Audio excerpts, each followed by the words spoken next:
Well, howdy! This podcast is a proud member of the Podcon Go network. Podcon Go, family-friendly shows that are fun for everyone.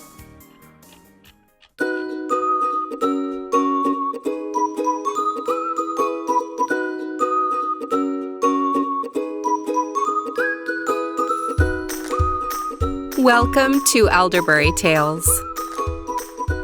Bring together the whole herd. It's time for a story. Today's story is The Mice and the Elephants, a story from the Panchatantra. Long ago in India, there was a deserted village. Empty were the old houses, streets, and shops.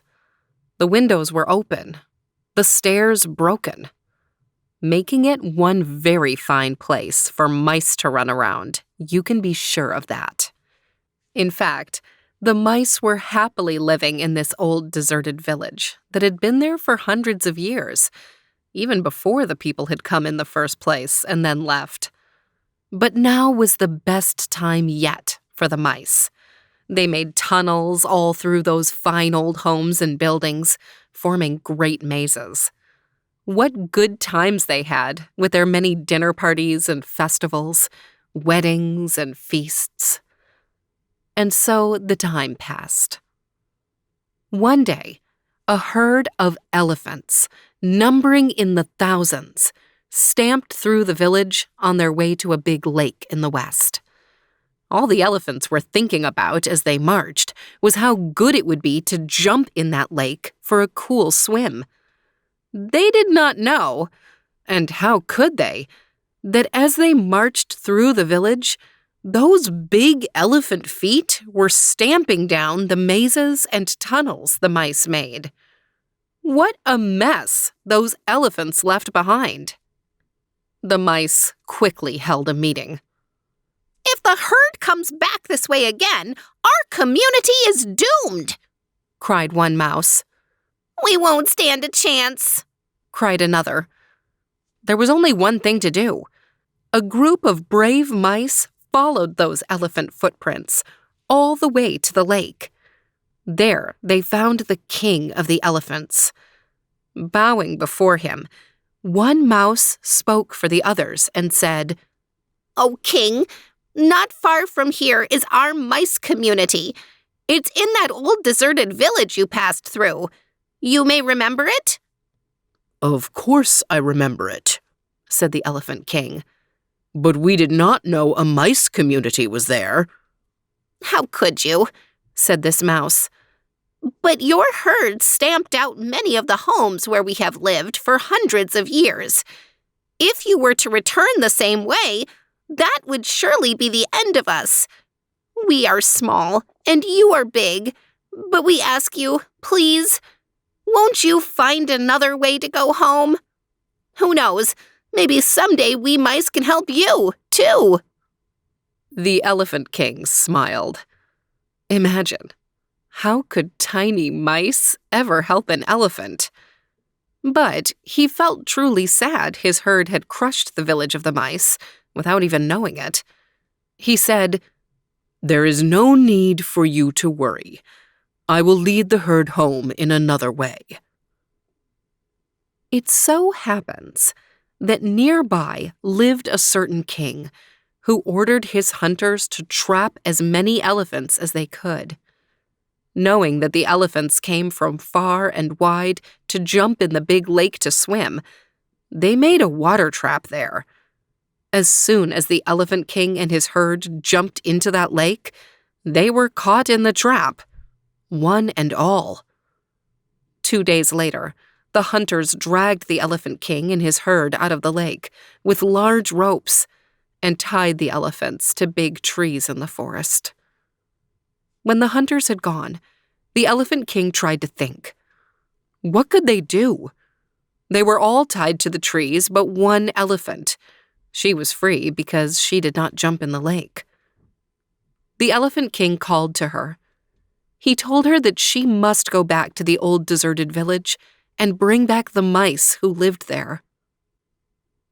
When the mice found out the trouble that the Elephant King and his herd were in, they raced over to the lake. Seeing the king and his herd tied up, they quickly ran over to the ropes and began chewing. They chewed and chewed as quickly as they could.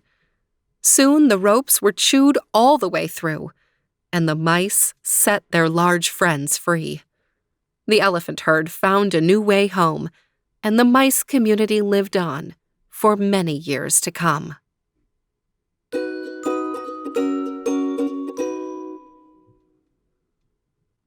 When I think of that herd of elephants tromping right through the deserted village and not having any clue about the damage they were doing to the mice, it sounds pretty familiar.